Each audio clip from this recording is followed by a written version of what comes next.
آئے ہیں ام جمیل کو حضور پاک صلی اللہ علیہ وسلم کی یہ عادت اور یہ کردار، یہ اخلاق اس قدر پسند آ گیا کہ اسی وقت ام جمیل نے کلمہ پڑھ لیا اور اسلام کے دامن میں آ گئے۔ حضور پاک صلی اللہ علیہ وسلم نے اپنے اخلاق کو پیش کیا، اپنی اچھی عادت کو پیش کیا اور امت کو یہ پیغام دیا، ایک میسج دیا کہ گھر کے بغل میں، پڑوس میں، سماج میں اگر کوئی بیمار ہو جائے تو آپ کا ایک حق بنتا ہے کہ اس مریض کی عیادت کریں۔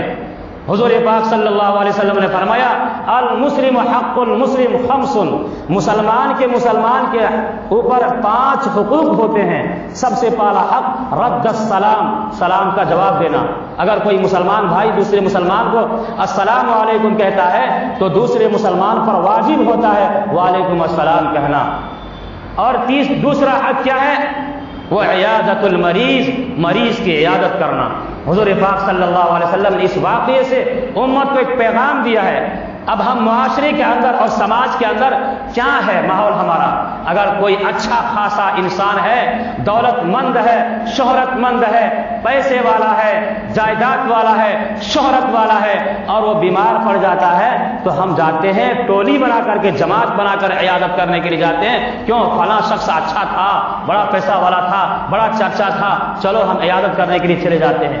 اچھا خاصا انسان ہوتا ہے تو ہم عیادت کرنے کے لیے جاتے ہیں۔ حضور ایک دشمن جو کوڑا کر پھینکا کرتی تھی، حضور پاک صلی اللہ علیہ وسلم ان کی عیادت کو کر کے امت کو ایک پیغام دے دیا ہے۔ عیادت المریض، مریض کا ایک حق بنتا ہے، مسلمانوں کا ایک حق بنتا ہے کہ مریضوں کی عیادت کرے۔ اس میں کوئی غریب، کوئی امیر نہیں دیکھنا چاہیے، کوئی ذات اور بھید نہیں دیکھنا چاہیے۔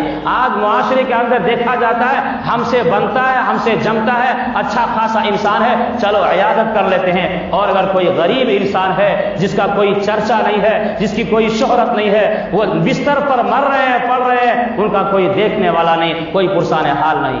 حضور پاک صلی اللہ علیہ وسلم نے اس واقعے سے امت کو ایک پیغام دیا ہے، اخلاق کے ذریعے سے، عادت کے ذریعے سے۔ آگے بڑھیے، مسجد نبوی کے اندر ایک اعرابی، ایک دیہات کا رہنے والا، گاؤں کا رہنے والا ایک شخص آتا ہے۔ اسے معلوم نہیں، چونکہ ابھی اسلام پھیل رہا ہے، تعلیمات پھیل رہی ہے۔ حضور پاک صلی اللہ علیہ وسلم اپنی تعلیمات کے ذریعے سے، اپنے اخلاق اور اپنے کردار کے ذریعے سے لوگوں کو اسلام کے دامن میں لا رہے ہیں۔ اسی اثنا میں، اسی درمیان میں ایک اعرابی، ایک دیہاتی آدمی ہے، مسجد نبوی کے اندر آ کر کے پیشاب کرنے لگتا ہے۔ کیا کرنے لگتا ہے؟ پیشاب کرنے لگتا ہے مسجد کے کونے میں۔ ظاہر سی بات، صحابہ کرام نے جب جیسے دیکھا، صحابہ کرام نے چاہا کہ ہم لپک کر جھپک کر جائیں گے اور اسے منع کریں گے، بھائی یہ تو نبی کی مسجد ہے، مسجد نبوی ہے، مسجد کا احترام کرو۔ صحابہ کرام نے سوچا کہ ہم جھپک کر جائیں اور اس کا پیشاب روک دیں، لیکن حضور پاک صلی اللہ علیہ وسلم نے منع فرمایا نہیں۔ وہ دیہات کا رہنے والا دیہاتی آدمی ہے، پیشاب کر رہا کہاں؟ مسجد نبوی کے کونے میں۔ حضور پاک صلی اللہ علیہ وسلم نے صحابہ کو منع کیا کہ نہیں، اسے پیشاب کرنے دو، روکو مت، پیشاب کو روکو مت۔ پیشاب سے جب فارغ ہو گئے تو حضور پاک صلی اللہ علیہ وسلم کی خدمت میں حاضر ہوتا ہے وہ شخص، پیشاب کرنے والا اعرابی، دیہاتی۔ حضور نے پہلے اچھے پیار سے، محبت سے، الفت سے سمجھایا کہ دیکھو یہ اللہ کا گھر ہے۔ مسجد کیا ہوتا ہے؟ اللہ کا گھر ہے، اس کا احترام کرنا چاہیے، اس کی عظمت کو ملحوظ رکھنا چاہیے، اس کے اندر جو ہے پیشاب نہیں کرنا چاہیے، پاک اور صاف صفائی کا خیال کرنا چاہیے۔ اور حضور پاک صلی اللہ علیہ وسلم نے پیار سے سمجھاتے ہوئے کچھ ہدیہ بھی دیا، اور کچھ تحفے بھی دیے۔ وہ آدمی جو ہے ہدیہ اور تحفہ اور محبت کا ایک سوغات اور ایک پیغام کو لے کر کے اپنے گاؤں چلے جاتے ہیں۔ گاؤں میں جیسے داخل ہوتے ہیں سب کو پکارنے لگتے، او ماموں، او چاچا، او بھائی، سب جمع ہو گئے۔ کیا ہوا؟ تو وہ اعرابی، وہ دیہاتی شخص نے کہا کہ مجھے ایک شخص سے ملاقات ہوئی، کتنا بہترین وہ معلم اور کتنا بہترین وہ شخص ہے کہ میں نے مسجد کے اندر پیشاب کر دیا، نہ مجھے ڈانٹا، نہ مجھے دھمکایا، نہ برا بھلا کہا، نہ گالی گلوچ کا کوئی شبد استعمال کیا، بلکہ مجھے ہدیہ تحفہ پیش کیا اور کہا کہ اپنے گاؤں چلے جاؤ۔ کتنا بہترین شخص ہے۔ گاؤں والوں نے کہا اچھا اس طرح کی بات ہے، تو گاؤں والے جمع ہو گئے ان کی بات کو سن کر کے اور کہا کہ ہم لوگ بھی چلتے ہیں اور اس ذات اقدس سے ملاقات کرتے ہیں۔ وہ کون سا شخص ہے؟ بہرحال 300 آدمی، روایت کے اندر آتی بات ہے 300 آدمی وہ عربی دیہاتی جب حضور پاک صلی اللہ علیہ وسلم سے متاثر ہوئے، آپ کے اخلاق اور آپ کے کردار اور آپ کی اچھی خصلت سے متاثر ہوئے، تو اس آدمی نے جب یہ پیغام دیا تو ان کے ساتھ جب دوبارہ وہ آدمی آیا تو 300 آدمی، روایت کے اندر یہ بات ملتی ہے کہ 300 آدمی حضور پاک صلی اللہ علیہ وسلم کو دیکھنے کے لیے، زیارت کرنے کے لیے آ گئے، دیکھنے کے لیے آ گئے حضور پاک صلی اللہ علیہ وسلم کے اخلاق اور کردار اور ان کی عادات کو جب انہوں نے دیکھا سامنے سے تو بیک وقت 300 آدمی نے حضور پاک صلی اللہ علیہ وسلم کے ہاتھوں اسلام کو قبول کر لیا۔ کیا پیش کیا حضور پاک صلی اللہ علیہ وسلم نے؟ صرف پیشاب کر رہا تو ان کو منع نہیں کیا، پیشاب کرنے کے بعد سمجھایا۔ آج ہم کیسے سمجھاتے لوگوں کو؟ آج مبلغین کی تعداد کی کمی نہیں ہے، آج واعظین کی تعداد کی کمی نہیں ہے، آج مصلحین، صلح کرنے والے، سمجھانے والے کی تعداد کی کمی نہیں ہے۔ کمی کیا چیز ہے جس کی وجہ سے ہے ہم لوگوں سے متاثر نہیں ہو پاتے ہیں؟ بڑے بڑے بیانات ہوتے ہیں، بڑی بڑی تقریریں ہوتی ہیں، بڑے بڑے جلسے اور جلوس ہوتے ہیں حضور پاک صلی اللہ علیہ وسلم کے ناموں پر، لیکن کیا حضور پاک صلی اللہ علیہ وسلم کی اس عادت کو ہم اپنائے ہوئے ہیں؟ ہم کیسے سمجھاتے ہیں لوگ؟ حضور پاک صلی اللہ علیہ وسلم نے اس اعرابی کو سمجھایا پیار سے، محبت سے۔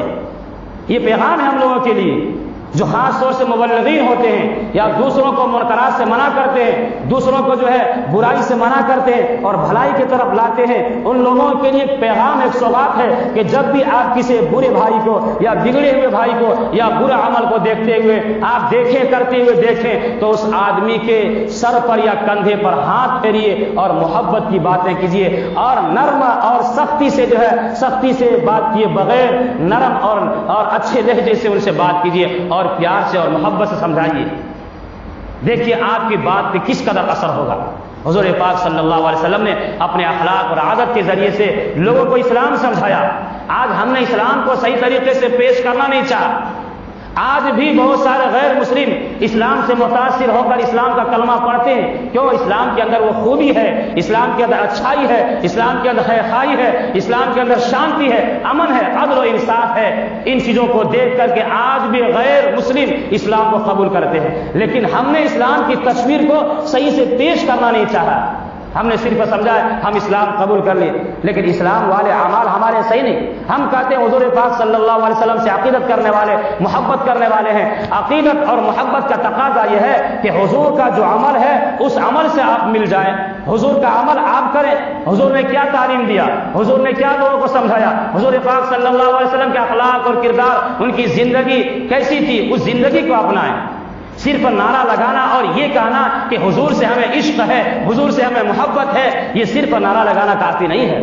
نعرہ تو ابو جہل بھی لگایا کرتا تھا، نعرہ ابو جہل بھی لگایا کرتا تھا جو حضور پاک صلی اللہ علیہ وسلم کا جانی دشمن تھا۔ کیا تھا؟ جانی دشمن تھا۔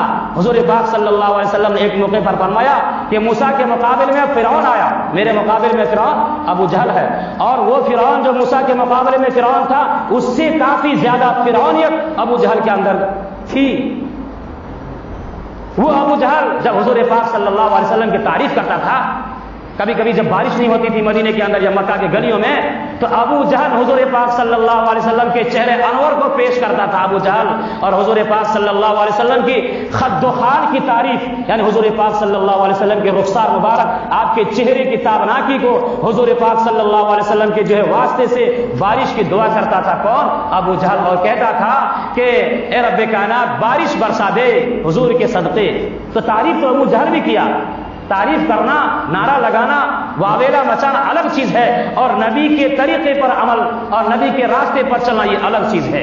نبی سے اگر محبت ہے، نبی سے عشق ہے اور نبی سے عشق کا دعویٰ ہے تو حضور پاک صلی اللہ علیہ وسلم کی زندگی کو اپنے سینے سے لگانا پڑے گا۔ قل اطیعوا اللہ واطیعوا الرسول، اللہ کی اطاعت کرو اور رسول اللہ کی اطاعت کرو۔ جس نے رسول اللہ صلی اللہ علیہ وسلم کی اطاعت کی، آپ کی بات کو مانی، گویا اللہ کی اطاعت کیا، اور جس نے رسول اللہ کی اطاعت نہیں کی گویا اللہ کی اطاعت نہیں کی۔ اس لیے اللہ رب العزت نے دونوں اطاعت کو ساتھ میں ذکر کیا۔ اللہ کی اطاعت کرنا چاہتے ہیں، اللہ کی بندگی کرنا چاہتے ہیں، تو پھر رسول اللہ صلی اللہ علیہ وسلم کے طریقے کو اپنانا پڑے گا۔ چاہے آپ جس میدان میں ہیں، جس محل میں ہیں، جس محاذ میں ہے، آپ شادی کی زندگی میں ہے، تجارت کی زندگی میں ہے، ازدواجی زندگی میں ہے، ماں باپ بھائی بہن کی زندگی میں ہے، جس زندگی کے موڑ میں آئیں گے، آپ حضور پاک صلی اللہ علیہ وسلم کی زندگی کو اگر آپ دامن سے پکڑ لیں گے تو کبھی آپ گمراہ نہیں ہو سکتے۔ آج لوگ گمراہ کیوں ہو رہے ہیں؟ حضور پاک صلی اللہ علیہ وسلم نے ایک موقع پر فرمایا، ترکت فیکم امرین لن تضلوا ما تمسکتم بہما کتاب اللہ و سنت رسول اللہ صلی اللہ علیہ وسلم۔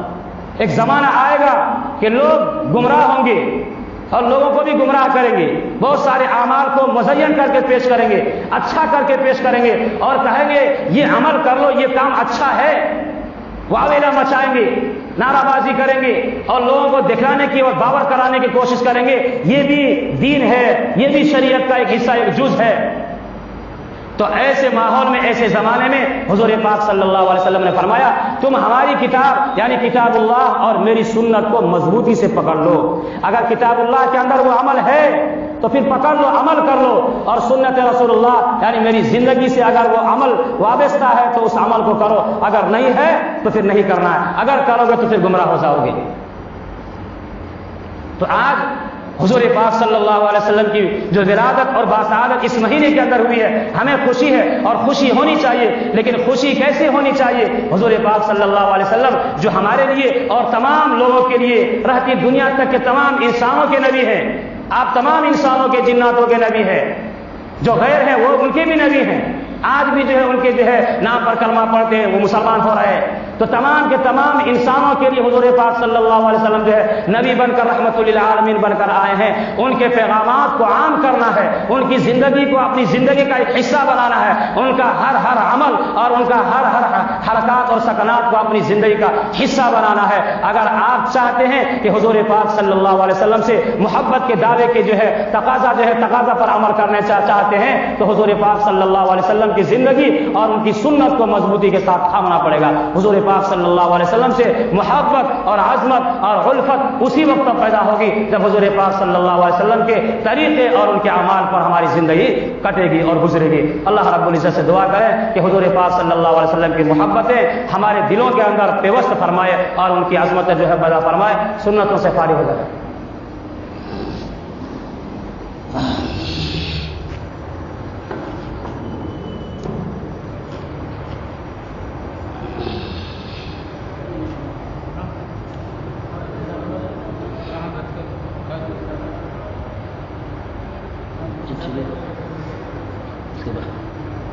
اس کے بعد